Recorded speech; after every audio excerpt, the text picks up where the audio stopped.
Hello friends, എൻ്റെ പേര് Sundar K ആചാരി. മലപ്പുറം ജില്ലയിലാണ്, വളാഞ്ചേരി എന്ന സ്ഥലത്താണ് താമസിക്കുന്നത്.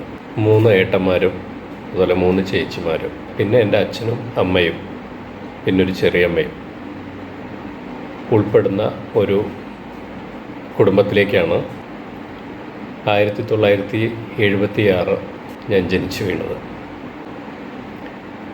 ജനിച്ചു വന്നപ്പോൾ വളരെ അധികം സ്നേഹത്തോടുകൂടിയുള്ള സഹോദരങ്ങൾ. പക്ഷേ കുഞ്ഞുനാളിലെ കാര്യങ്ങളൊന്നും എനിക്കറിയില്ല. പക്ഷേ ഞാൻ പറഞ്ഞു കേട്ടത്, എനിക്ക് ഓർമ്മ വെച്ച സമയം മുതൽ അമ്മ ഇച്ചിരി മെൻ്റലി റിട്ടയർഡായിരുന്നു. അമ്മയ്ക്ക് എന്നെ നോക്കാനുള്ളൊരു മാനസികാരോഗ്യം ഉണ്ടായിരുന്നില്ല. അപ്പോൾ എൻ്റെ കുഞ്ഞുനാൾ മുതൽ എന്നെ ഏറ്റി വളർത്തിയതും എല്ലാം എൻ്റെ രണ്ടാമത്തെ ചേച്ചിയായ ലീലയായിരുന്നു. അപ്പോൾ എൻ്റെ പോറ്റമ്മ എൻ്റെ രണ്ടാമത്തെ ചേച്ചിയാണ്. ഒരു ദരിദ്ര കുടുംബം തന്നെ ആയിരുന്നു എന്ന് പറയാം. എന്നാലും എല്ലാവരും അധ്വാനശീലരായിരുന്നു. അങ്ങനെ ആദ്യത്തെ ദിവസം 1-ാം ക്ലാസ്സിൽ എന്നെ ചേർക്കാൻ പോയത് ചെറിയൊരു ഓർമ്മ എനിക്കുണ്ട്. ഇല്ല, ട്രൗസറും കുപ്പായും ഒക്കെ മേടിച്ചു തന്നു. അങ്ങനെ ക്ലാസ്സിൽ പോകാൻ നേരത്ത് എന്നെ നോക്കുമ്പോൾ കാണാനില്ല. ഞാൻ നമ്മുടെ പഴയ ഒരു ഓടിട്ട വീടാണ്, 2 നില വീടാണ്. അപ്പോൾ മരത്തിൻ്റെ കോണിയായിരിക്കുമല്ലോ അതിനകത്ത്. അപ്പോൾ കോണിയുടെ ചുവട്ടിൽ ഈ മുറവും കിണ്ടിയും അങ്ങനെയുള്ള സാധനങ്ങൾ കൊണ്ടുവച്ചിട്ടുണ്ടാവും. അപ്പം ഞാൻ ഈ മുറം പൊക്കിയിട്ട് അതിൻ്റെ അടിയിൽ ഒളിച്ചിരിക്കുകയാണ്. ആർക്കും എന്നെ നോക്കിയിട്ട് കിട്ടുന്നില്ല. അവസാനം എന്നെ പൊക്കി എന്നെ പിടിച്ച് കൊണ്ടുപോയി സ്കൂളിൽ ചേർത്തു. നല്ല കരച്ചിലൊക്കെ ആയിരുന്നു. സ്കൂൾ തുടങ്ങി 1-ാം ക്ലാസ് ഒരു സമ്മിശ്രമായിട്ട് ഉള്ള രീതിയിലാണ് പോയത്. എന്നാലും പഠിക്കും. ഒരാശ്വാസം ഉണ്ടായിരുന്ന അറബി ക്ലാസ്സുകളാണ്. അറബി ക്ലാസ്സുകളിൽ പിന്നെ പഠിക്കേണ്ടാത്തവർക്ക് പുറത്ത് പോയി കളിക്കാം. അപ്പോൾ അങ്ങനെ കളിച്ച് സ്കൂള് ഇഷ്ടമായി. അങ്ങനെ ഒരു 2-ാം ക്ലാസ്സൊക്കെ ആയപ്പോഴത്തേക്കും സ്കൂളിനെ ഇഷ്ടപ്പെടാൻ തുടങ്ങി. 3-ാം ക്ലാസ്സിൽ എനിക്കൊരു അധ്യാപകനുണ്ടായിരുന്നു, രാമചന്ദ്രൻ മാഷ്. രാമചന്ദ്രൻ മാഷ് തെക്ക് ഭാഗത്ത് എവിടെയുള്ളൊരു അധ്യാപകനാണ്. അദ്ദേഹം മലയാള പദ്യങ്ങൾ പഠിപ്പിക്കുമ്പോൾ എന്നോട് ചൊല്ലാൻ പറഞ്ഞു. പുള്ളി നല്ല ഈണത്തിൽ പദ്യങ്ങളൊക്കെ ചൊല്ലിത്തരും. ചൊല്ലാൻ പറഞ്ഞു. ഞാൻ വളരെ ഭംഗിയായിട്ട് പദ്യങ്ങളൊക്കെ എൻ്റേതായുള്ള ട്യൂണിൽ ഞാൻ ചൊല്ലും. അങ്ങനെ മാഷ് എൻ്റെ ഒരു ടാലൻറ്റ് തിരിച്ചറിയായിരുന്നു ആ സമയത്ത് 3-ാം ക്ലാസ്സിൽ. അങ്ങനെ ഐരാനി GMLP സ്കൂളിൽ ആദ്യമായിട്ട് സബ് ജില്ലാ തലത്തിൽ ലളിതഗാനത്തിനും പദ്യം ചൊല്ലലിനും സമ്മാനം മേടിച്ചു വന്ന ഒരു വ്യക്തി ഞാനാണ്. പിന്നീട് എന്നെ സ്കൂള് എനിക്കൊരു വല്ലാത്തൊരു നൊസ്റ്റാൾജിയായിരുന്നു. കാരണം എല്ലാ പരിപാടികളിലും അധ്യാപകർ നിർബന്ധപൂർവ്വം എന്നെ പങ്കെടുപ്പിക്കും. അങ്ങനെ 4-ാം ക്ലാസ് ആയപ്പോൾ ഒരു ഖാദർ മാഷ് ഉണ്ടായിരുന്നു. ഖാദർ മാഷ് സ്വന്തമായിട്ട് എഴുതിയ ഒരു കവിത, അത് സ്കൂൾ തലത്തിലും പിന്നെ സബ് ജില്ലാ തലത്തിലും ജില്ലാതലം വരെ എനിക്ക് പോകാൻ കഴിഞ്ഞു. പിന്നീട് 5-ാം ക്ലാസ് വൊക്കേഷണൽ ഹയർ സെക്കൻഡറി സ്കൂളാണ് പഠിച്ചത്. അന്ന് വൊക്കേഷണൽ സെക്കൻഡറി സ്കൂൾ ആയിരുന്നില്ല. 5-ാം ക്ലാസ് മുതൽ തന്നെ ആദ്യത്തെ ക്ലാസ് ടെസ്റ്റ് വന്നപ്പോൾ എനിക്കിപ്പോഴും ഓർമ്മയുണ്ട്. വളരെ ബ്രില്യൻ്റ് ആയിരുന്നൊരു പയ്യനുണ്ടായിരുന്നു, സിംസൺ കെ ആലിങ്ങാടൻ എന്നാണ് പേര്. അദ്ദേഹത്തിനെ പിന്നീട് ഞാൻ കണ്ടിട്ടില്ല. ഈ സിംസൺ കെ ആലിങ്ങാടൻ റിസൾട്ട് വന്നപ്പോൾ ഫസ്റ്റ് അയാളുടെ പേര് വിളിച്ചിട്ടാണ് കൊടുത്തത്. അവിടെ കനറ ബാങ്കിലെ മാനേജറുടെ മകനായിരുന്നു എന്ന് പിന്നീട് എനിക്കറിയാൻ കഴിഞ്ഞു. പക്ഷേ റിസൾട്ട് വന്നപ്പോൾ അയാൾക്ക് 2nd ഓവറോൾ മാർക്കിൽ, എനിക്ക് ഫസ്റ്റുമായിരുന്നു. അത് ഫസ്റ്റ് ക്ലാസ് ടെസ്റ്റാണ്. പിന്നീട് അങ്ങോട്ട് എല്ലാ ക്ലാസ് ടെസ്റ്റുകളിലും എനിക്ക് തന്നെയായിരുന്നു 5-ാം ക്ലാസ്സിൽ ഫസ്റ്റ്. പക്ഷേ ഒരു ഹാഫ് ഇയർ എല്ലാം കഴിഞ്ഞപ്പോൾ പിന്നെ എന്തുകൊണ്ടോ എന്നെ ആ ക്ലാസ്സിൽ നിന്നും മാറ്റി ഓ ക്ലാസ്സിലേക്ക് മാറ്റി. അങ്ങനെ ഓ ക്ലാസ്സിൽ ഫിഫ്ത്ത് ഓയിൽ അവിടെയും ഞാൻ ഉണ്ടായിരുന്നു. ഫിഫ്ത്ത് ഓയിൽ ഞാൻ നമ്പർ 1 ആയിരുന്നു. 5A സിംസണും നമ്പർ 1 ആയിരുന്നു. അങ്ങനെ 6ാം ക്ലാസ് കഴിഞ്ഞു. പിന്നീട് 6, 7 ആയപ്പോഴത്തേക്കും വീട്ടിലെ പ്രാരാബ്ദങ്ങൾ കൂടി വന്നു. അപ്പോഴും പ്രാരാബ്ദമുണ്ട്, പക്ഷേ നമുക്ക് കൂടുതൽ പ്രാരാബ്ദത്തിന് അറിയാൻ തുടങ്ങി. അപ്പോൾ നമ്മുടെ അച്ഛനും ഏട്ടന്മാരൊക്കെ ജോലിക്ക് പോകുമ്പോൾ കൂടെ ഞാൻ പോകും. അവർ ആശാരിപ്പണിയും പിന്നെ കൽപ്പണിയും തേപ്പ് അങ്ങനെയുള്ള പരിപാടികൾക്കൊക്കെ പോകും. ഞാനും പോവാറുണ്ട്. അങ്ങനെ സ്കൂൾ ജീവിതവും അതോടൊപ്പം തന്നെ ജോലിയും രണ്ടും വളരെ രസകരമായിട്ട് മുന്നോട്ട് പോയി. പക്ഷേ ഞാനത് വളരെ എൻജോയ് ചെയ്തിട്ടാണ് ചെയ്തത്. എനിക്ക് ആ ഒരു ബേർഡൻ ആയിരുന്നില്ല. അതുകൊണ്ട് തന്നെ ജീവിതത്തിൻ്റെ എല്ലാ പ്രതിസന്ധികളിലും എനിക്ക് കരകയറാൻ കഴിഞ്ഞിട്ടുണ്ട്. അങ്ങനെ 8ാം ക്ലാസ് 9ാം ക്ലാസ് അപ്പോഴത്തേക്കൊക്കെ ആ സ്കൂളിൽ ഞാൻ വളരെ ഫേമസ് ആയിരുന്നു. 5ാം ക്ലാസ് മുതൽ തന്നെ അവിടുത്തെ അധ്യാപകർ എന്തുകൊണ്ടോ എന്നെ ബാലവേദി എന്ന് പറഞ്ഞിട്ടൊരു പരിപാടി ഉണ്ടായിരുന്നു. ബാലവേദിയിൽ അതുപോലെ യുറേക്ക എന്നൊക്കെ പറഞ്ഞിട്ടൊരു ബുക്കൊക്കെ ഉണ്ടായിരുന്നു. ഈ സാധനമൊക്കെ ഞാൻ സ്ഥിരമായിട്ട് മേടിക്കും. ബാലവേദിയിൽ അതായത് ഒരു ഞായറാഴ്ച പോലും സ്കൂളിൽ പോവാത്ത ദിവസം ഉണ്ടായിരുന്നില്ല എന്നുള്ളതാണ്. ഞായറാഴ്ച മുതൽ ഞായറാഴ്ച വരെ സ്കൂളിൽ തന്നെയാണ്. അതായത് എല്ലാ ദിവസവും ഞാൻ സ്കൂളിൽ പോകുന്ന ഒരു വ്യക്തിയായിരുന്നു. നല്ല ഒരു സുഹൃത്ത് വലയം ഉണ്ടായിരുന്നു ആ സമയത്ത്. അതൊക്കെ എൻ്റെ ഒരു എന്താ പറയുക, ഈ ചിത്രരചനയാണെങ്കിലും പിന്നെ 5ാം ക്ലാസ് മുതൽ ഞാൻ പറഞ്ഞല്ലോ ചിത്രരചന, അതുപോലെ ലളിത സംഗീതം, പദ്യപാരായണം, മോണോ ആക്ട്, ഇങ്ങനെ പല പരിപാടികളിലും പങ്കെടുത്തിട്ടുണ്ട്. അതിൽ ഓൾമോസ്റ്റ് പ്രൈസും കിട്ടാറുണ്ട്. പിന്നീട് ഒരു 8th സ്റ്റാൻഡേർഡൊക്കെ ആയപ്പോഴത്തേക്കും ശാസ്ത്രമേളകൾ, അതുപോലെ പ്രവൃത്തി പരിചയമേളകൾ, ഗണിതശാസ്ത്രമേളകൾ, ഇത്തരം പരിപാടികളിലൊക്കെ സ്ഥിരം ഞാനും പങ്കെടുക്കുമായിരുന്നു. കാരണം എൻ്റെ ഫാമിലി ഒരു പുവർ ഫാമിലിയാണ്. എൻ്റെ വീട്ടിൽ സപ്പോർട്ടിംഗ് ഒന്നുമില്ല. എന്നാലും അവിടുത്തെ അധ്യാപകർ എന്നെ എല്ലാറ്റിലും സെലക്ട് ചെയ്യുമായിരുന്നു. അങ്ങനെ 10ാം ക്ലാസ്സൊക്കെ ആയപ്പോഴത്തേക്കും പഠനത്തിൽ എനിക്ക് മാർക്ക് ഇച്ചിരി കുറഞ്ഞു വന്നു. നമ്പർ 1 ആയിരുന്നു ഞാൻ. എനിക്ക് 10ാം ക്ലാസ്സിൽ 2nd ക്ലാസ്സേ മേടിക്കാൻ പറ്റുള്ളൂ. അങ്ങനെ പിന്നീട് ഞാൻ പഠിക്കണോ അതോ പഠനം നിർത്തണോ എന്നുള്ളൊരു ചിന്തയിലായിരുന്നു. അച്ഛന് എന്നെ പഠിപ്പിക്കാൻ തീരെ താല്പര്യമില്ല. പക്ഷേ എൻ്റെ ബ്രദേഴ്സെല്ലാം നിർബന്ധിച്ച്, എൻ്റെ ചെറിയ ഏട്ടൻ, അയാളെ ഞാൻ എന്തായാലും ഈ സമയത്ത് ഞാൻ കൂട്ട് ചെയ്യാം. ചെറിയ ഏട്ടൻ എന്നെ നന്നായിട്ട് ഹെൽപ്പ് ചെയ്തിട്ടുണ്ട്. അങ്ങനെ ഞാൻ ചെറിയ ഏട്ടനൊന്നും എൻ്റെ വീട്ടിൽ ആരും എന്താ പറയുക +1 അതിനപ്പുറത്തേക്ക് പോയിട്ടില്ല. അപ്പോൾ ചെറിയ ഏട്ടൻ ചെറിയ പ്രായത്തിൽ തന്നെ അയാൾ ജോലിഭാരം തലയിലേറ്റി കുടുംബത്തിനെ നോക്കാൻ തുടങ്ങിയതാണ്. പുള്ളി എനിക്ക് വേണ്ടുന്ന ഹെൽപ്പുകളൊക്കെ ചെയ്യും. അങ്ങനെ ഞാൻ ഗവൺമെൻറ് കോളേജിൽ പോകാനോ അതിലെ പിന്നെ പ്രോസ്പെക്ടസ് മേടിക്കാനും ആപ്ലിക്കേഷൻ കൊടുക്കാനും ഒന്നും പോകാൻ പറ്റിയില്ല. അവസാനം ഈ അലോട്ട്മെൻ്റ് എല്ലാം തീരുന്ന ആ സമയത്തായപ്പോഴത്തേക്കും തിരൂരൊരു കോപ്പറേറ്റീവ് കോളേജുണ്ട്. അതിൽ എനിക്ക് ഇഷ്ടമല്ലാത്ത, എനിക്ക് ഒട്ടും അറിയാത്തൊരു വിഷയമായ കൊമേഴ്സ് എന്നുള്ളൊരു സാധനത്തിൽ ഞാൻ കയറി. എനിക്ക് സയൻസൊക്കെ ആയിരുന്നു ഇഷ്ടം. അങ്ങനെ കൊമേഴ്സിൽ ഞാൻ കയറി.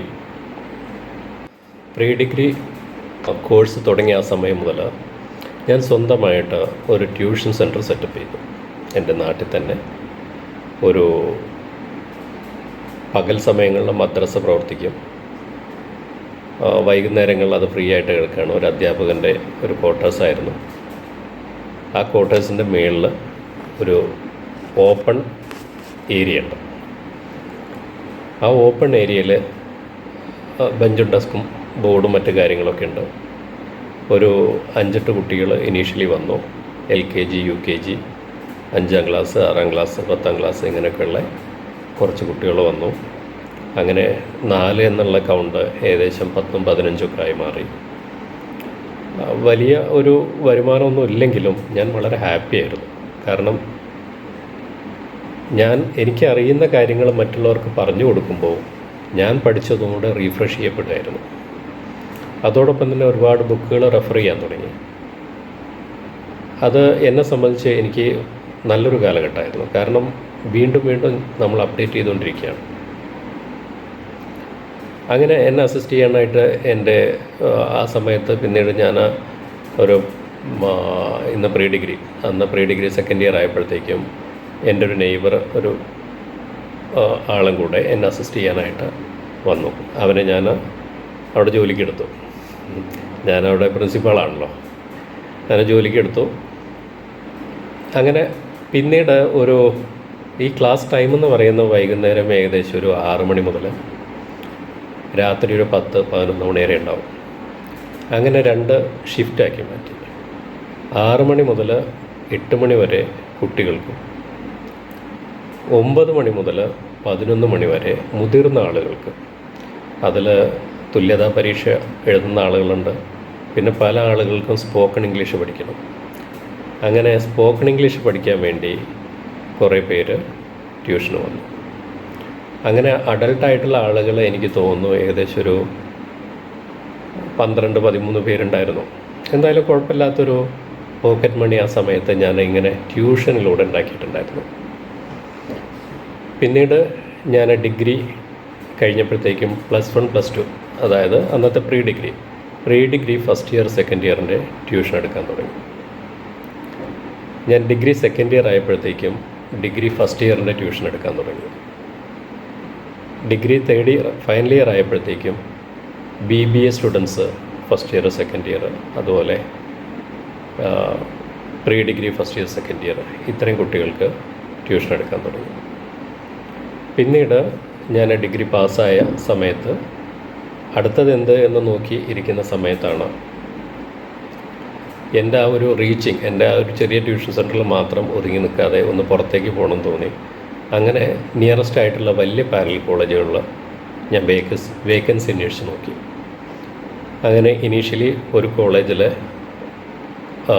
ചീഫ് അക്കൗണ്ടിങ് അധ്യാപകനായിട്ട്, കൊമേഴ്സ് സെക്ഷൻ്റെ അധ്യാപകനായിട്ട് ഞാൻ ജോയിൻ ചെയ്തു.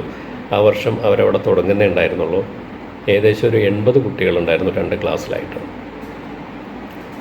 അവർക്ക് വേണ്ടുന്ന കൊമേഴ്സ് സെക്ഷൻ ഞാനാണ് ഹാൻഡിൽ ചെയ്തത്. പിന്നീട് ഒരു 3 അധ്യാപകരും കൂടെ ആ ഒരു സെക്ഷനിലേക്ക് പിന്നീട് ജോയിൻ ചെയ്തു.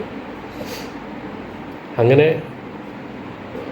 അന്നത്തെ +1 +2 വിദ്യാർത്ഥികളുടെ ഒരു അധ്യാപകനായിരുന്നു ഞാൻ. അന്നൊരു 3 പാരലൽ കോളേജിൽ ഞാൻ പഠിപ്പിക്കുമായിരുന്നു. പിന്നീട് എൻ്റെ പേര് സുന്ദർ എന്നുള്ളതിന് പകരം ആ ഒരു 10ാം ക്ലാസ് കഴിഞ്ഞ അപ്പം മുതൽ തന്നെ സുന്ദരം മാഷ് എന്ന് ആളുകൾ വിളിക്കാൻ തുടങ്ങി. സുന്ദർ കെ ആചാര്യ എന്നാണ് എൻ്റെ പേര്. അങ്ങനെയാണ് പിന്നീട് എൻ്റെ ഒരു ലൈഫിലൊരു ടേണിംഗ് പോയിൻ്റ് ഉണ്ടായത്. അങ്ങനെ ഒരു പ്രണയവിവാഹമായിരുന്നു എൻ്റേത്. ഒരു പാവപ്പെട്ട ഫാമിലിയിലെ കുട്ടിയാണ്. കല്യാണം കഴിച്ചു, വീട്ടുകാർക്ക് താല്പര്യം ഉണ്ടായിരുന്നില്ല. അങ്ങനെ എൻ്റെ ജോബൊന്ന് മാറ്റി പിടിക്കാമെന്ന് വെച്ച് ഞാൻ നേരെ എനിക്ക് ഒരു ഫാർമസ്യൂട്ടിക്കൽ കമ്പനിയിൽ ഒരു ജോലി എറണാകുളത്ത് തരപ്പെട്ടു. അങ്ങനെ എറണാകുളം ബേസ് ചെയ്ത് ഏകദേശം 2000 മുതൽ 2000 മുതൽ ഞാനൊരു ഫാർമസ്യൂട്ടിക്കൽ കമ്പനിയുടെ റെപ്രസെൻറ്റേറ്റീവായിട്ട് ജോയിൻ ചെയ്തു. തുടക്കത്തിൽ എനിക്കൊരു വഴങ്ങുന്നുണ്ടായിരുന്നില്ല. കാരണം സെയിലാണ് സംഭവം. ഞാൻ പഠിച്ചത് സെയിലാണെങ്കിലും നമ്മുടെ പ്രാക്ടിക്കലിലേക്ക് വരുമ്പോൾ ഇറ്റ്സ് നോട്ട് ഗുഡ്. ആ സമയത്ത് ഫസ്റ്റ് കമ്പനി എനിക്ക് തോന്നുന്നൊരു 8 മാസം കൊണ്ട് തന്നെ ഞാൻ അതിന് റിസൈൻ ചെയ്തു. പിന്നീട് സ്റ്റേറ്റ് ബാങ്ക് ഓഫ് ഇന്ത്യയുടെ ക്രെഡിറ്റ് കാർഡ് ലോഞ്ച് ചെയ്ത സമയമാണത്. അവർ നോർമൽ ക്രെഡിറ്റ് കാർഡ്, പിന്നെ ഗോൾഡ് കാർഡ്, ഡോക്ടേഴ്സ് കാർഡ് എന്നൊക്കെ പറഞ്ഞിട്ട് കുറേ കാർഡുകൾ വന്നു. അങ്ങനെ അതിൽ എനിക്ക് ഡോക്ടേഴ്സ് കാർഡ് ഒരു ഭയങ്കര അച്ചീവ്മെൻ്റ് ആയിരുന്നു. കാരണം എനിക്കറിയുന്ന ഡോക്ടേഴ്സിനൊക്കെ കൊണ്ട് ഞാൻ അവർക്ക് ക്രെഡിറ്റ് കാർഡ് എടുപ്പിച്ചു. അവരൊക്കെ ഭയങ്കരമായിട്ട് അപ്രീഷിയേറ്റ് ചെയ്തു. അവരൊരുപാട് സംശയങ്ങൾ ചോദിച്ചു, അതിനുള്ള ഉത്തരങ്ങളൊക്കെ ചെയ്തു. അങ്ങനെ ആയിരുന്നു കാര്യങ്ങൾ. പക്ഷേ ഒരു 3 മാസം 4 മാസം നിന്നപ്പോഴത്തേക്കും എനിക്ക് വീണ്ടും ഒരു കമ്പനിയിൽ ഒരു വേക്കൻസി വീണ്ടും വന്നു. അങ്ങനെ ഞാൻ വീണ്ടും ജോയിൻ ചെയ്തു. പക്ഷേ അവിടെ എൻ്റെ ബോസ്, ഏരിയ മാനേജർ, പുള്ളി വളരെ ഹെൽപ്ഫുള്ളായിരുന്നു. എനിക്ക് ഒരുപാട് കാര്യങ്ങൾ പറഞ്ഞു തന്നു. അവിടെ മുതൽ ഞാൻ ഒരു സെയിൽസ്മാനായി മാറുകയായിരുന്നു. പിന്നീട് നമ്മൾ പ്രോഡക്റ്റ് പഠിക്കണം. ഡോക്ടേഴ്സിനെ നമ്മൾ ആക്ച്വലി ഒരു മെഡിക്കൽ റെപ്പ് എന്ന് പറഞ്ഞു കഴിഞ്ഞാൽ എല്ലാവർക്കും പബ്ലിക്കിന് മെഡിക്കൽ റെപ്പിൻ്റെ ജോബ് എന്താണെന്ന് അറിയില്ല. ആക്ച്വലി നമ്മൾക്കും ഒത്തിരി നോളജ് ഉണ്ട്, ട്രെയിനിങ് ഉണ്ട്. അനാട്ടമി, ഫിസിയോളജി, ഫാർമക്കോളജി, ഈ കാര്യങ്ങളെല്ലാം നമ്മൾ A to Z പഠിക്കണം. എന്നിട്ട് ഓരോ പ്രോഡക്റ്റും ഡോക്ടേഴ്സിൻ്റെ അടുത്ത് നമ്മൾ ഡീറ്റെയിൽ ചെയ്ത് കൊടുക്കണം. പുതിയ പ്രോഡക്റ്റുകൾ, ഡോക്ടേഴ്സിന് അറിയാത്ത പ്രോഡക്റ്റുകളെല്ലാം വരുമ്പോൾ ഡോക്ടേഴ്സ് നമ്മളവിടെ പിടിച്ചിരുത്തും. എന്നിട്ട് ഓരോ ചോദ്യങ്ങൾ ചോദിക്കും. അതിൻ്റെ മോഡ് ഓഫ് ആക്ഷൻ എന്താണ്, അതിൻ്റെ എഫിക്കസി എന്താണ്, അതിൻ്റെ സൈഡ് എഫക്റ്റുകൾ എന്താണ്, ഡോസേജ് എന്താണ്, എന്തെങ്കിലും കോൺട്രാ ഇൻഡിക്കേഷൻസ് ഉണ്ടോ എന്നൊക്കെ ചോദിക്കും. ആ ഇടയ്ക്ക് ഞാനൊരു കമ്പനിയിൽ ജോയിൻ ചെയ്തു. ഞാൻ സെക്കൻഡ് കമ്പനി ഞാൻ പറഞ്ഞല്ലോ, ആദ്യം വിട്ടു, പിന്നീട് ഞാൻ ജോയിൻ ചെയ്ത കമ്പനി അവർ ഒരു 5-8 പ്രോഡക്റ്റ് പുതിയ ഫസ്റ്റ് ടൈം ഇൻ ഇന്ത്യ പ്രോഡക്റ്റുകൾ ലോഞ്ച് ചെയ്തിട്ടുണ്ടായിരുന്നു.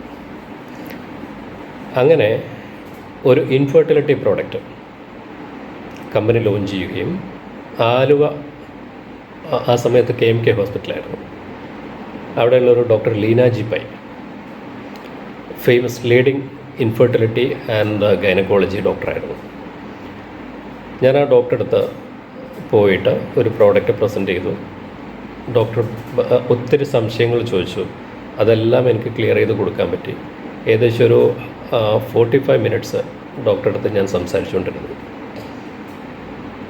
പിന്നീട് ആ കമ്പനിയിൽ ഭയങ്കര സെയിലായി, നല്ല സെയിലായ പ്രോഡക്റ്റ്. ആ ഒരു സെക്കൻഡ് ഡേ മുതൽ എനിക്ക് തോന്നുന്നു അവിടെ തന്നെ ഒരു ഹ്യൂജ് എമൗണ്ട് ഓഫ് ബിസിനസ് വന്നു. ബാക്കി ഡോക്ടേഴ്സും എഴുതാൻ തുടങ്ങി. പക്ഷേ ബാക്കി റെപ്രസെൻറ്റേറ്റീവ്സ് അത്ര സക്സസ് ആയിരുന്നില്ല. എൻ്റെ ഏരിയയിൽ മാത്രമേ സക്സസ് ആയിരുന്നുള്ളൂ. വൈ? ബിക്കോസ് ഞാൻ ആ പ്രോഡക്റ്റ് നല്ല രീതിയിൽ പഠിച്ചു, അത് പ്രസൻറ്റ് ചെയ്തു. അത് ഡോക്ടേഴ്സിൻ്റെ ഒരു ആവശ്യമായിട്ട് നമ്മൾ പ്രസൻറ്റ് ചെയ്തു. ഇങ്ങനൊരു ഇൻഡിക്കേഷൻ വന്നു കഴിഞ്ഞാൽ ഡോക്ടർ എന്ത് ചെയ്യും, അതിന് ഇതാണ് അതിൻ്റെ ഒരു പ്രതിവിധി, അതിൻ്റെ ഡോസേജ് ഇതാണ്, അതിൻ്റെ കോൺട്രാ ഇൻഡിക്കേഷൻസ് ഇതാണ്, ഈ രീതിയിൽ ഉപയോഗിക്കണം എന്നൊക്കെ പറഞ്ഞ് ഞാൻ എല്ലാവർക്കും മനസ്സിലാവുന്ന രീതിയിൽ പറയണം കേട്ടോ. പിന്നീട് അത് 2004 വരെ ഞാൻ ആ കമ്പനിയിലുണ്ടായിരുന്നു. ആ കമ്പനി വിട്ട് പിന്നീട് ഞാൻ ഒരു 2012 ആ സമയമായപ്പോഴത്തേക്കും ഞാൻ മറ്റൊരു കമ്പനിയുടെ ഏരിയ മാനേജറായിട്ടുണ്ടായിരുന്നു. അപ്പോൾ ആ കമ്പനിയിൽ വർക്ക് ചെയ്യുന്ന പഴയ റെപ്രസെൻറ്റേറ്റീവ് അതിലെ റീജിയണൽ മാനേജറായിട്ട് എറണാകുളത്ത് വന്നിട്ടുണ്ടായിരുന്നു. അപ്പോൾ എന്നോടൊരു കാര്യം പറഞ്ഞു, നിന്നെ ആ ഡോക്ടർ അന്വേഷിച്ചിട്ടുണ്ടായിരുന്നു. അപ്പോൾ എന്താ കാര്യം ചോദിച്ചപ്പോൾ എൻ്റെ അടുത്ത് ആ ഡോക്ടർ ഒരു കഥ പറഞ്ഞു. അതായത് അവർക്ക് മാലിദ്വീപിൽ നിന്ന് ഒത്തിരി മാൽഡീവ്സിൽ നിന്നൊക്കെ ഒത്തിരി പേഷ്യൻസ് ഈ ഡോക്ടറെ കാണാൻ വേണ്ടി വരും. അവർക്ക് കുട്ടികളില്ലാതെ ഏകദേശം ഒരു 5-6 വർഷം പല ഭാഗത്തും ചികിത്സിച്ചു. എല്ലാം ഫ്ലോപ്പായിരുന്നു, ഒരുപാട് കാശ് പൊടിച്ചു. അവരെത്രയും സ്പെൻഡ് ചെയ്യാൻ റെഡിയാണ്, പക്ഷേ അവർക്ക് കുട്ടികളില്ല. അങ്ങനെയാണ് ഞാൻ ആ ഡോക്ടറെ അടുത്ത് അന്ന് സംസാരിച്ച് ഇറങ്ങിയപ്പോഴാണ് ഈ ഒരു പേഷ്യൻസ് ആദ്യമായിട്ട് ഡോക്ടറെ കാണാൻ പോകുന്നത്. ഡോക്ടർ ഒരു പരീക്ഷണം എന്ന നിലയിലാണ്, അതോ ഡോക്ടർ കൺവിൻസ്ഡ് ആയതുകൊണ്ടാണോ എന്നറിയില്ല, ഡോക്ടർ അത് കൊടുത്തു. പിന്നീട് ഒരു 3 മാസത്തേക്ക് പ്രിസ്ക്രിപ്ഷൻ കൊടുത്തിട്ടാണ് ആ പേഷ്യൻസിനെ പറഞ്ഞയച്ചത്. ആ പേഷ്യൻസ് ഒരു 45 ഡേയ്സ് ആയപ്പോൾ ഡോക്ടറെ ഫോണിൽ വിളിച്ചു. അവർ സന്തോഷം അറിയിച്ചു, ഡോക്ടർ ഞാൻ കൺസീവായി, പ്രഗ്നൻ്റായി എന്ന് ലേഡി പറഞ്ഞു. ഭർത്താവ് വളരെ സന്തോഷത്തോടു കൂടി ഡോക്ടറെ വിളിച്ചു. ഡോക്ടർക്ക് ഒരുപാട് പാരിതോഷികങ്ങൾ അവർ ഓഫർ ചെയ്തു, പക്ഷേ അത് ആക്സെപ്റ്റ് ചെയ്തില്ല. പിന്നീട് അങ്ങോട്ട് ഡോക്ടർ ഇൻഫെർട്ടിലിറ്റി കേസുകൾ വരുമ്പോൾ എന്നെ ഓർക്കാറുണ്ട്.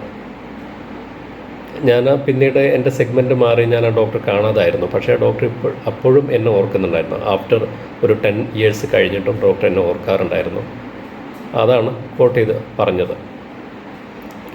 അങ്ങനെ പിന്നീട് ആ ഒരു സമയത്താണ് സ്വന്തമായിട്ടൊരു കമ്പനി തുടങ്ങണം എന്നൊരു വ്യാമോഹം ഉള്ളിൽ വന്നത്. അങ്ങനെ ഞാൻ ആ സമയത്ത് മറ്റൊരു കമ്പനിയിൽ, ഒരു ലീഡിങ് കമ്പനിയിൽ തന്നെയാണ്, ആബട്ട് ഇന്ത്യ ലിമിറ്റഡ് എന്ന് പറയും. അതിൽ ഏരിയ മാനേജറായിട്ട് വർക്ക് ചെയ്തുകൊണ്ടിരിക്കുന്ന സമയത്ത് അതേ കമ്പനിയിൽ മറ്റൊരു ഡിവിഷനിൽ വർക്ക് ചെയ്യുന്ന ഒരാളും കൂടെ ഉണ്ട്. ഞങ്ങൾ പരസ്പരം കാണും, സംസാരിക്കും. പല മീറ്റിങ്ങുകളിലും, മീറ്റിങ്സ് എന്ന് പറഞ്ഞു കഴിഞ്ഞാൽ പല ഭാഗങ്ങളായിരിക്കും. ബോംബെ, ഡൽഹി, അല്ലെങ്കിൽ ലോണവാല, ചെന്നൈ, പല ഡെസ്റ്റിനേഷൻസ് ആയിരിക്കും. നല്ല റിസോർട്ടുകളായിരിക്കും നമുക്ക് സ്റ്റേ ചെയ്യാനൊക്കെ. അങ്ങനെ പലപ്പോഴും ഇയാളെ കാണും. നമുക്ക് മാനേജ്മെൻറ്റ് ട്രെയിനിങ് പ്രോഗ്രാംസ് ഉണ്ടാവും, ഡെവലപ്മെൻറ്റ് പ്രോഗ്രാംസ് ഉണ്ടാവും. അങ്ങനെ പല സമയത്തും കാണാറുള്ള ഒരു വ്യക്തിയായിരുന്നു. അങ്ങനെ ഞങ്ങൾ ഒരു കമ്പനി തുടങ്ങി. അതിൻ്റെ ഇൻവെസ്റ്റ്മെൻറ്റ് ഞങ്ങൾ രണ്ടുപേരും കൂടെ എടുക്കാമെന്നാണ് ഞങ്ങൾ തുടക്കത്തിൽ ഓർത്തത്. പിന്നീട് 2 ഇൻവെസ്റ്റേഴ്സ് യാദൃശ്ചികമായിട്ടും വരികയും അവർ ഇൻവെസ്റ്റ് ചെയ്തു. ഞങ്ങൾ ബിസിനസ് സ്റ്റാർട്ട് ചെയ്തു. വളരെയധികം സക്സസ് ആയിരുന്നു. പക്ഷേ കുറച്ച് കഴിഞ്ഞപ്പോൾ ഞങ്ങൾ അതിൻ്റെ ഒരു ക്യാപിറ്റൽ പ്ലാൻ ചെയ്തത് ഏകദേശം 40 lakhs ആയിരുന്നു. ഏകദേശം 12 ലക്ഷം കൊണ്ട് തന്നെ ബിസിനസ് സെറ്റപ്പും കഴിഞ്ഞു. നമ്മുടെ ഒരു വർഷത്തേക്കുള്ള പ്രോഡക്ട്സ് പർച്ചേസ് ചെയ്തു. നമ്മുടെ ബ്രാൻഡിൽ മാനുഫാക്ചർ ചെയ്യുകയാണ് ചെയ്യുന്നത്. അങ്ങനെ ആ ഒരു പ്രോഡക്റ്റ് നമുക്ക് 12 ലക്ഷം ഇൻവെസ്റ്റ് ചെയ്തെങ്കിലും നമുക്കൊരു ഹ്യൂജ് പ്രോഫിറ്റായിരുന്നു. അപ്പോൾ ഇൻവെസ്റ്റേഴ്സ് എന്ത് ചെയ്തു എന്ന് വെച്ച് കഴിഞ്ഞാൽ, അവർ ഈ 12 ലക്ഷത്തിന് പകരം ഒരു 10-28 ലക്ഷം രൂപ അവർ വിഡ്രോ ചെയ്തു. ഞാൻ ആ കമ്പനിയുടെ മാനേജിങ് ഡയറക്ടറായിരുന്നു. അത് എൻ്റെ അടുത്ത് വന്നൊരു പാളിച്ചയായിരുന്നു. കാരണം നോ എന്ന് പറയേണ്ട അടുത്ത് നോ എന്ന് പറഞ്ഞില്ല, ഫ്രണ്ട്ഷിപ്പിനും മുൻതൂക്കം കൊടുത്തു എന്നുള്ളതായിരുന്നു എനിക്ക് പറ്റിയ ഒരു മിസ്റ്റേക്ക്. അങ്ങനെ അവർ ഫണ്ട് എടുത്തു. പിന്നീട് ഫണ്ട് സ്കേഴ്സിറ്റി വന്ന സമയത്ത് അവർ കൈമലർത്തി. അങ്ങനെ ഒരു 3 വർഷത്തിനുള്ളിൽ ആ ബിസിനസ് ഓൾമോസ്റ്റ് ക്ലോസ് ഡൗൺ ചെയ്യേണ്ടി വന്നു. ക്ലോസ് ഡൗൺ ചെയ്തില്ല. നമുക്ക് എന്തായാലും ആ സമയത്ത് എനിക്ക് അത്യാവശ്യം ഒരു ഏണിങ്സ് ഒക്കെ ഉണ്ടായിരുന്നു. 2 വർഷത്തോളം ഞാൻ നമ്മുടെ സ്വന്തം സ്ഥാപനമല്ലേ, സാലറി ഒന്നും എടുക്കാതെ തന്നെയാണ് വർക്ക് ചെയ്തത്.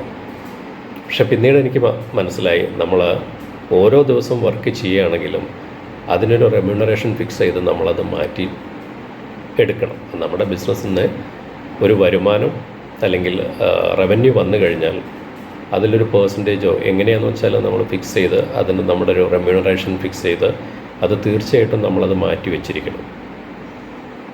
അത് വെച്ചില്ല. അങ്ങനെ കയ്യിലൊത്തിരി കടമായിട്ട് ഞാൻ ആ കമ്പനിയിൽ നിന്ന് റിസൈൻ ചെയ്തു. പിന്നീട് അവർ അത് മൊബിലൈസ് ചെയ്ത് പിന്നീട് അവർ നടത്തിക്കൊണ്ടുപോയി. അവരുടെ ഉദ്ദേശം അത് തന്നെ ആയിരിക്കാം, ആളുകളുടെ എണ്ണം കുറയ്ക്കുക എന്നുള്ളതായിരിക്കാം. ഞാനും മറ്റേ ആളും അന്ന് ഇറങ്ങി. ഞങ്ങൾ ഫൗണ്ടേഴ്സായിരുന്നു. അപ്പോഴത്തേക്കും ഇവർ ഞങ്ങളുടെ അടുത്ത് കാര്യങ്ങളൊക്കെ പഠിച്ചു. അവർ തുടങ്ങി. അങ്ങനെ അപ്പോൾ അതെൻ്റെ ലൈഫിൽ വല്ലാത്തൊരു ബിറ്റർ എക്സ്പീരിയൻസ് ആയിരുന്നു. അവിടെ നിന്ന് ഞാൻ വളരെയധികം മൂക്ക് കുത്തി വീണു എന്ന് പറഞ്ഞാൽ മതി. അതുവരെ ഫ്ലൈറ്റിലും കാറിലും ഒക്കെ ആയിരുന്നു യാത്ര.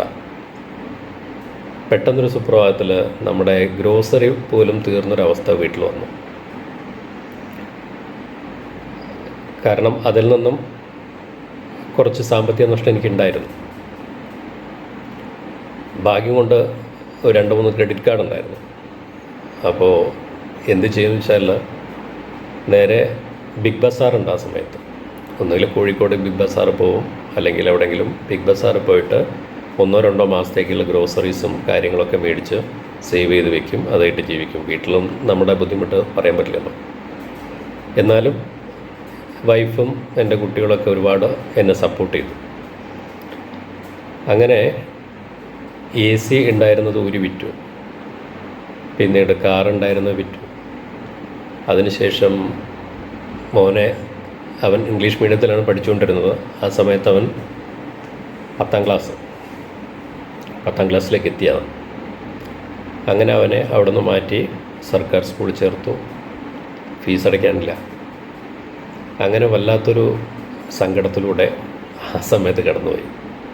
ഇപ്പോൾ ആലോചിക്കുമ്പോൾ ചിരി വരുന്നുണ്ടെങ്കിലും അത് വല്ലാത്തൊരു പെയിൻഫുള്ളായിട്ടുള്ളൊരു മൊമെൻ്റായിരുന്നു. സാമ്പത്തികമായി തകർന്നപ്പോൾ എനിക്കില്ലാത്ത അസുഖങ്ങളൊക്കെ വരാൻ തുടങ്ങി. ന്യൂറോപ്പതിക് പെയിന്, സെർവിക്കൽ സ്പോണ്ടിലൈറ്റിസ്, ചുമ്മാ വേദന വരും. അങ്ങനെ ഒരു ഡോക്ടർ പറഞ്ഞു നമ്മുടെ നട്ടെല്ലിന് സർജറി ചെയ്യണമെന്നൊക്കെ പറഞ്ഞു. അങ്ങനെ ഇരിക്കുകയാണ്. ആ സമയത്ത് ഞാൻ ചെയ്ത പല ജോലികളുണ്ട്, അത് ഞാനിവിടെ റിവീൽ ചെയ്യാം. ആ സമയത്ത് ഈ മലപ്പുറം ജില്ലയിൽ ഏറ്റവും കൂടുതലുണ്ടാകുന്നൊരു ഈ നോമ്പ് കാലത്തുണ്ടാകുന്നൊരു മീൻ കച്ചവടമുണ്ട്. അപ്പം ഞാനും എൻ്റെ നാട്ടിലെ ഒന്ന് രണ്ട് സുഹൃത്തുക്കളും ചേർന്നിട്ട് ഒരു ഓട്ടോറിക്ഷ ഹയർ ചെയ്തു. എന്നിട്ട് പൊന്നാനിയിൽ രാവിലെ 2 മണിക്ക് അല്ലെങ്കിൽ 12 മണിക്കൊക്കെ പോകും രാത്രി. എന്നിട്ട് രാവിലെ 5 മണിക്ക് വരുന്ന ബോട്ടുകളിൽ നിന്നും ലേലം വിളിച്ചെടുക്കും. പിന്നീട് അറിഞ്ഞു അത് പുതിയ മീനല്ല എന്നുള്ളത് പിന്നീട് മനസ്സിലായി. അത് പഴയ സ്റ്റോക്ക് നേരെ പിന്നെ കടലിൽ കൊണ്ടുപോയിട്ട് അവർ നേരെ തിരിച്ച് വേറെ ബോട്ടിലേക്കിട്ട് വരുന്നതാണ്. എന്നാലും ഒരു ഹ്യൂജ് പ്രോഫിറ്റുള്ളൊരു പരിപാടിയായിരുന്നു. ഒരു 5000 രൂപയ്ക്കൊക്കെ നമ്മൾ മീൻ മേടിച്ച് കഴിഞ്ഞാൽ അത് വേണമെങ്കിൽ നമുക്കൊരു 50,000 രൂപ 40,000 രൂപയ്ക്ക് വിൽക്കാം. അത്രയും പ്രോഫിറ്റാണ്. അപ്പോൾ ഇവരുടെ കൂലി കൊടുത്താലും നമുക്ക് ബാക്കി പൈസ ഉണ്ടാവും. പക്ഷേ മീൻ കച്ചവടം തുടങ്ങിയപ്പോഴത്തേക്കും എൻ്റെ ബ്രദേഴ്സിനൊക്കെ ഭയങ്കര ബുദ്ധിമുട്ടായി. അങ്ങനെ കുറച്ച് കഴിഞ്ഞപ്പോഴത്തേക്കും എനിക്ക് മറ്റൊരു കമ്പനിയിൽ ജോയിൻ ചെയ്തു. ജോയിൻ ചെയ്യുമ്പോൾ ഇൻ്റർവ്യൂവിന് ചോദിക്കുന്ന സ്വന്തം ബിസിനസ് സക്സസ്ഫുൾ ആക്കാൻ പറ്റാത്ത നീ എങ്ങനെയാണ് എൻ്റെ കമ്പനിയെ നീ രക്ഷപ്പെടുത്തുക എന്നുള്ളൊരു ചോദ്യമാണ്. അങ്ങനെ എന്തായാലും നമ്മുടെ നാക്കുകൊണ്ട് നമ്മളെന്ത് ചെയ്തു, മറ്റൊരു കമ്പനിയിൽ ജോയിൻ ചെയ്തു. കേരള തമിഴ്നാട് ഓപ്പറേഷൻ പിന്നീട് വന്നു. കർണാടക എക്സ്പീരിയൻസ് ഉണ്ടായിരുന്നു. അങ്ങനെ 3 സ്റ്റേറ്റിൽ എനിക്ക് എക്സ്പീരിയൻസ് ഉണ്ടായിരുന്നു. അതൊക്കെ പിന്നീട് എനിക്ക് ഒരുപാട് ഫ്രൂട്ട്ഫുൾ ആയിട്ടുണ്ട്. ആ സമയത്ത് കടങ്ങൾ ഓൾമോസ്റ്റ് വീട്ടി സ്വന്തമായിട്ട് ഒരു വീട് ഉണ്ടാക്കി, വണ്ടിയൊക്കെ ഒന്ന് മാറ്റി കുഴപ്പമില്ലാത്തൊരു ജീവിതത്തിലേക്ക് നടന്നുകൊണ്ടിരിക്കുന്നുണ്ട്. അങ്ങനെ വീണ്ടും ഇപ്പോൾ എൻ്റെ ഒരു ഓൺട്രപ്രണർഷിപ്പ് മനസ്സിലുള്ളതുകൊണ്ട് വീണ്ടും ഒരു സ്ഥാപനം തുടങ്ങിയിട്ടുണ്ട്. ചെറിയ വരുമാനം അതിൽ നിന്ന് കിട്ടുന്നുണ്ട്. അതോടൊപ്പം തന്നെ മറ്റൊരു കമ്പനിയിൽ ഞാൻ സ്റ്റേറ്റ് ഹെഡായിട്ട് വർക്ക് ചെയ്യുന്നുണ്ട്. അപ്പോൾ എൻ്റെ പ്രോഡക്റ്റിൻ്റെ ഒരു മാർക്കറ്റിങ്ങിലേക്ക് വേണ്ടിയാണ്, ഞാൻ ഓട്ടോമേഷന് വേണ്ടിയാണ് നമ്മുടെ കാൽസ്യം കമ്മ്യൂണിറ്റിയിൽ വന്നത്. അങ്ങനെയാണ് നമ്മളിവിടെ പരിചയപ്പെടാനും ഇടയായത്. ഇങ്ങനെയുള്ള ഒരുപാട് അനുഭവങ്ങൾക്കിടയിൽ 2007 എൻ്റെ മോന്, ആ സമയത്ത് LKG കഴിഞ്ഞ് യു കെ ജിയിലാണ്. UKG സമയത്ത് അയാൾക്ക് ഒരു പനിയും ഒക്കെ ഒരു ബുദ്ധിമുട്ടുണ്ടായിരുന്നു. അങ്ങനെയാണ് ഡയഗ്നോസ് ചെയ്തത്. അക്യൂട്ട് ലിംഫാറ്റിക് ലുക്കീമിയ ആയിരുന്നു. അങ്ങനെ പിന്നീട് 2007 മുതൽ 2011 വരെ തിരുവനന്തപുരത്ത് റീജിയണൽ ക്യാൻസർ സെൻ്ററിലായിരുന്നു ഞങ്ങളുടെ സഹവാസം. അവിടെ തൊട്ടടുത്ത് ഒരു ഡോക്ടറുടെ വീട്, ഫുള്ളി ഫർണിഷ്ഡായിട്ടുള്ളൊരു വീട് വാടകയ്ക്ക് എടുത്തു. ഞാൻ പിന്നെ വീട്ടിലിരുന്ന് കുക്ക് ചെയ്യും. വൈഫ് മോനെ നോക്കിയിട്ട് അകത്തായിരിക്കും. വൈഫിൻ്റെ ഓരോ കോള് വരുമ്പോഴും നമ്മുടെ നെഞ്ചിൽ പടയുക ചെയ്യുക. കാരണം എന്താ പറ്റിയത്? കാരണം ഡെയിലി നമ്മൾ കേൾക്കുന്ന ഓരോ കുട്ടികൾ പോയി, അവരിപ്പോൾ ഇല്ല, കരച്ചിൽ, അത് വല്ലാത്തൊരു സങ്കടമുള്ളൊരു സമയമായിരുന്നു. സത്യം പറഞ്ഞാൽ എനിക്ക് ആ ഇമോഷൻസ് ഇപ്പോൾ വരുന്നുണ്ട്. അങ്ങനെ മോന അവിടെ RCCയിലായിരിക്കുമ്പോൾ എല്ലാ ദിവസവും മെഡിക്കൽ കോളേജ്, തിരുവനന്തപുരം മെഡിക്കൽ കോളേജിൻ്റെ ആ ഒരു ജംഗ്ഷനിൽ ഒരു വലിയ ഗണപതി പ്രതിമയുള്ള ഒരു അമ്പലമുണ്ട്, ഗണപതി അമ്പലം. എന്നും രാവിലെ 5 മണിക്ക് ഞാൻ അവിടെ എത്തും. അവിടെ ഇരുന്ന് കരയും. അങ്ങനെ ആ പോറ്റി എന്നോടെന്തോ ഒരു ഇഷ്ടം അയാൾക്കുണ്ടാവും. എനിക്ക് വേണ്ടി പ്രത്യേകം അയാൾ വഴിപാടുകളും കാര്യങ്ങളൊക്കെ ചെയ്യും. മോന് വേണ്ടി പ്രാർത്ഥിക്കും. ആ ഒരു പ്രാർത്ഥനയുടെ ഫലം, എൻ്റെ വൈഫിൻ്റെ പ്രാർത്ഥനയുടെ ഫലം, എൻ്റെ മോൻ്റെ ദീർഘായുസ് നീട്ടിക്കിട്ടി. അയാളിപ്പോൾ ബാംഗ്ലൂർ ഫിസിയോതെറാപ്പി കോഴ്സിന് പഠിക്കുകയാണ്. 3 വർഷം കഴിഞ്ഞു. പിന്നീട് 2011 ആ സമയത്ത് മോന് കൂട്ടില്ല, മോന് മാത്രമല്ലേ ഉള്ളൂ, അവൻ ഒറ്റപ്പെട്ട പോലെ ആയിപ്പോയി. അങ്ങനെ ഞങ്ങൾക്ക് ഒരു മോളുണ്ടായി. ആ സമയത്ത് അവൻ്റെ ട്രീറ്റ്മെൻറ്റ് കഴിഞ്ഞു. അവൻ ഒറ്റയ്ക്കിരിക്കുന്ന സമയം ട്രീറ്റ്മെൻറ്റ് കഴിഞ്ഞു പറഞ്ഞാൽ പിന്നീട് ഇടയ്ക്ക് നമ്മൾ പോകണം, എല്ലാ മാസം പോകണം റിവ്യൂവിന്. മോളുണ്ടായി. മോള് വളരെ സുന്ദരിയായിരുന്നു. പക്ഷേ മോള് 3 വയസ്സ് വരെ ഞങ്ങളുടെ കൂടെ ഉണ്ടായുള്ളൂ. അവൾക്കൊത്തിരി വിഷയങ്ങളുണ്ടായിരുന്നു. ഗ്രോത്ത് ഇച്ചിരി കുറവുണ്ടായിരുന്നു. അങ്ങനെ ന്യൂമോണിയ ആയിട്ട് കുട്ടിയെ ഞങ്ങൾക്ക് രക്ഷിക്കാൻ പറ്റിയില്ല. മോളിപ്പോൾ ഞങ്ങളുടെ കൂടെ ഇല്ല. പിന്നീട് 2021 ഒക്കെ 10 വർഷം ഗ്യാപ്പിലാണ്. 2021 ഇപ്പോൾ ഞങ്ങളുടെ കൂടെ ഞങ്ങളുടെ കുഞ്ഞുവാവുണ്ട്. 3 വയസ്സായവന് അക്ഷത് മിടുക്കനായിട്ടിരിക്കുന്നുണ്ട്, നന്നായിട്ട് കളിക്കുന്നുണ്ട്, ഒക്കെ ചെയ്യുന്നുണ്ട്. ഇത്രയും ഹാപ്പികളാണ്.